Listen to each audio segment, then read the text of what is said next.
Salah satu tuduhan serius yang diarahkan kepada KDM adalah KDM dianggap telah melawan atau setidaknya menantang UU Perlindungan Anak.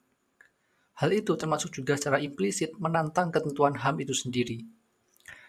KPAI menegaskan itu semua dengan menyebut beberapa pasal yang telah disalahi oleh sang gubernur. Misalnya pada pasal 59 ayat 2 Undang-Undang Perlindungan Anak huruf N dengan tegas menyebut anak dengan perilaku menyimpang berhak mendapatkan perlindungan khusus dan bukan diberi label dan dibuang ke dalam barak. Lalu juga ada pasal 76C yang melarang siapapun, termasuk pemerintah, untuk membuka kemungkinan terjadinya kekerasan, fisik ataupun psikis kepada anak. Juga pasal 76H memperingatkan bahwa anak tidak dianjurkan masuk pada kegiatan bertema militer, secara langsung ataupun simbolik, karena dianggap tidak sesuai dan tidak aman bagi perkembangan psikososial anak. Lantas pertanyaannya adalah, apakah tuduhan serta penegasan undang-undang dari KPAI tersebut benar-benar berlaku terhadap kebijakan populer KDM? Apakah benar KDM telah melawan HAM? Bagi kami, segala argumentasi KPAI cenderung masuk pada kesalahan berpikir yang disebut sebagai slippery slope, atau mereka meyakini bahwa suatu peristiwa selalu bisa diperhitungkan secara langsung berdasarkan keyakinan umum tentang dimensi negatif yang sudah selalu terjadi sebelumnya.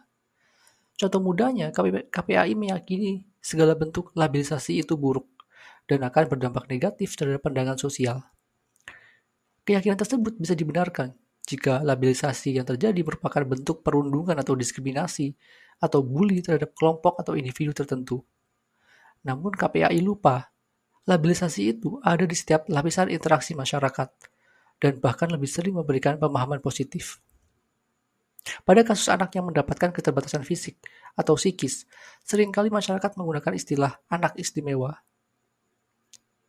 Labilisasi ini justru berfungsi untuk mengangkat kembali eksistensi anak-anak yang berketerbatasan ini untuk mendapatkan hak dan kesempatan yang sama, layaknya anak-anak yang lain. Pada ranah publik, tanpa sistem labilisasi atau bahasa teknisnya identitas simbolik, manusia akan susah memahami posisi di dalam masyarakat. Bahkan sebagai manusia pun, itu adalah sebuah label. Sebab di luar sebagai manusia, mungkin HAM tidak lagi bekerja di sana. Label-label praktis lainnya seperti orang baik, orang buruk, orang jujur, orang dermawan, pencuri, pembunuh, pemerkosa, dan sebagainya berfungsi langsung dari bagaimana manusia bertindak terhadapnya. Apa yang keliru adalah argumentasi KPAI yang terjun bebas dengan menyimpulkan segala bentuk labilisasi merupakan tindakan negatif diskriminatif. Padahal apa yang harus ditekankan KPAI adalah bagaimana pengawasan terhadap labilisasi tersebut bisa bekerja dengan baik dan mendorong hasil positif. Dalam hal ini, apa yang harus dilakukan KPAI bukan saja dengan mengkritik dan bekerja di luar sana, melainkan harus ikut andil dan membuktikan bahwa kerja mereka sebagai badan pengawas bisa mengevaluasi sekaligus memastikan dampak positif bagi masyarakat. Selanjutnya, KPAI yang berperan seolah-olah hanya mereka yang bisa berbicara, mengartikan, dan menegakkan HAM sangatlah berbahaya pada ruang demokrasi. Mirip seperti penganut agama dogmatis yang selalu meyakini hanya ada satu pembacaan dan pengertian dari ayat ataupun ajaran Tuhan tertentu. KDM di sisi lain punya pembacaan dan pemahamannya sendiri tentang menegakkan HAM. Bagi KDM, tindakannya untuk bekerja, peduli terhadap masyarakat, dan mengupayakan solusi langsung merupakan perpanjangan tangan dari semangat membela manusia ala HAM. Sedangkan menurut KDM, orang yang melawan HAM adalah orang-orang yang tidak bekerja dan bermalas-malas saja. Sebagai seorang pemimpin daerah, KDM meyakini hanya dengan bekerja langsung melayani masyarakatlah sesuatu yang dibenarkan. Dan bagi siapapun, khususnya pada lembaga atau instansi pemerintah yang tidak ingin bekerja dan hanya bermodal komentar serta kritik, justru mereka yang menghambat perjuangan HAM itu sendiri. Alergi terhadap pembelajaran disiplin ini memang tidak lepas dari pandangan umum terhadap lembaga militer. Termasuk munculnya beberapa kasus kriminal yang melibatkan anggota militer membuat rasa waspada khalayak umum semakin tinggi. Tentu segala rasa khawatir serta kecurigaan merupakan hal wajar, termasuk juga kritik. Namun jangan lupa, apa yang ingin ditekankan pada agenda KDM adalah tentang pendidikan disiplinnya. Persoalan yang sering muncul dari sini adalah mereka, yaitu KPAI dan para akademis aktivis, selalu ingin membenturkannya dengan nuansa liberal kapitalis, yang segala sesuatunya selalu tentang kebebasan. Misalnya Rocky Gerung, menyamakan pendidikan barak ala KDM dengan kritik Foucault terhadap biopolitik bahwa fungsi barak militer sejatinya untuk mengkontrol kerja tubuh atau setiap tindakan manusia dan justru bertentangan dengan semangat kebebasan berpikir. Sekilas argumen tersebut terdengar menjanjikan, namun jika dibaca lebih jelas, ucapan Rocky tidak lebih dari nuansa elitisme akademis dan mitos di dalam liberalisme. Ketika dihadapkan dengan persoalan kehidupan mendasar masyarakat, seorang pemimpin tidak bisa begitu saja menambah variabel atau pilihan lain apabila jika pilihan tersebut justru membuat pemerintah lebih jauh dengan masyarakat. Analisis teoritis merupakan kerja untuk melihat permasalahan dan bukan solusi yang ditawarkan kepada masyarakat. Pada momen tersebut, masyarakat tidak perlu segala macam teori ataupun analisis belaka. Mereka membutuhkan kerja langsung dan nyata yang bisa diterima, dirasakan, dan dievaluasi jika belum bekerja dengan baik. KDM menyajikan itu semua, namun bagi dia harganya adalah rasa disiplin dan kepatuhan masyarakat. Seperti yang sudah disinggung sebelumnya, bagi KDM justru disinilah proses memanusiakan manusia itu terjadi. Mitos liberalisme yang selalu meyakini segala persoalan akan selesai jika setiap manusia mendapatkan kebebasan untuk berpikir dan berpendapat tidak berlaku bagi KDM yang lebih konservatif dan tradisional. Sebaliknya, KDM meyakini persoalan mendasar masyarakat, khususnya warga Jawa Barat, bukanlah karena mereka tidak bebas untuk berpikir dan berpendapat, melainkan karena mereka kurang disiplin dan terkesan abai bahkan dengan kondisi mereka sendiri.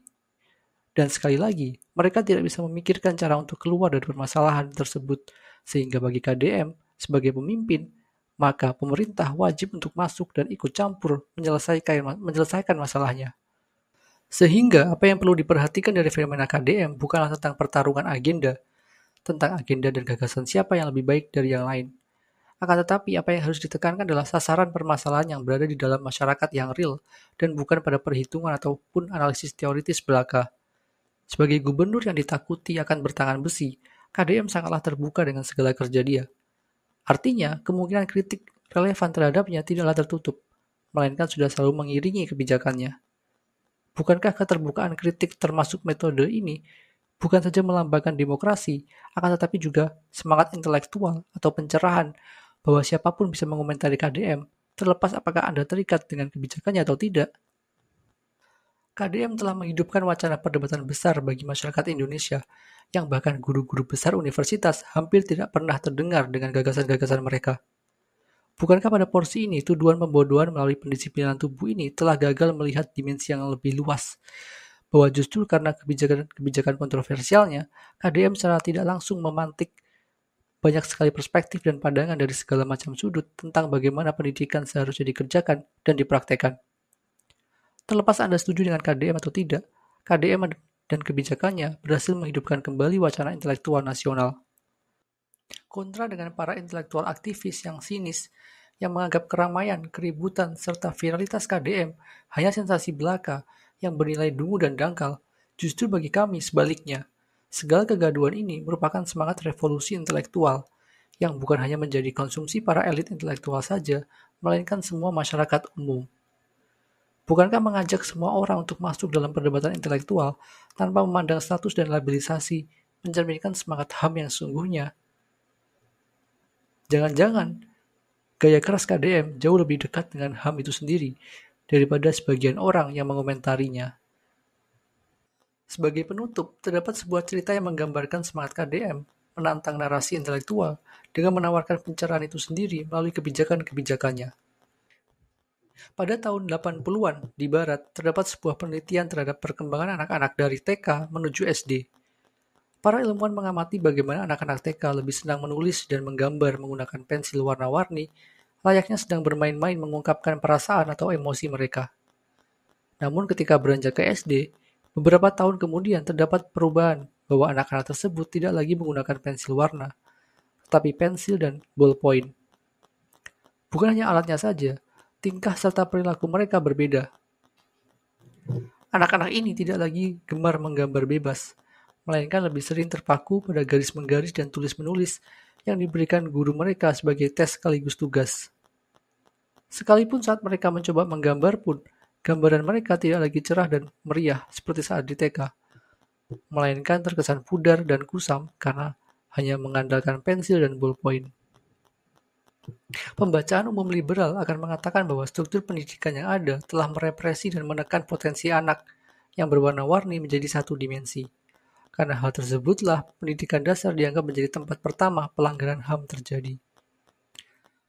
Kontra dengan hal tersebut, Slavoj Žižek menggunakan pembacaan Hegelian melihat bahwa proses yang terjadi dari masa TK ke masa SD tersebut tidak menunjukkan menurunnya kualitas anak-anaknya, melainkan sebaliknya justru menunjukkan bahwa mereka sudah semakin belajar lebih baik. Anak-anak SD tersebut sudah mulai lepas dari dunia bermainnya yang serba bebas, berwarna-warni dan bisa menginginkan serta melakukan apapun, menuju dunia yang lebih terstruktur dan serius dari hal kecil seperti tugas, serta mulai menggunakan pensil untuk belajar menulis, serta ballpoint untuk menulis pernyataan yang lebih jelas. Pembacaan Hegelian melihat bahwa kesuksesan perkembangan anak tidak dinilai dari seberapa gembira dan ceria ataupun ekspresif seorang anak terhadap apa yang mereka lakukan, melainkan bagaimana struktur tanggung jawab bisa diimplementasikan ke dalam diri anak sehingga mereka bisa segera siap menghadapi dan memahami kerja dunia. Anak-anak semakin belajar bahwa kehidupan tidak selalu tentang apa yang mereka inginkan, tidak selalu tentang yang menyenangkan, juga tidak selalu dirayakan ramai-ramai. Justru terkadang seringnya kehidupan penuh akan kegagalan dan perjuangan merupakan suatu kewajiban serta tugas utama dari kehidupan itu sendiri. Di dalam istilah romantiknya, perubahan dari nuansa warna-warni menjadi ke nuansa abu-abu pudar menunjukkan langkah pertama seorang manusia meraih pencerahan.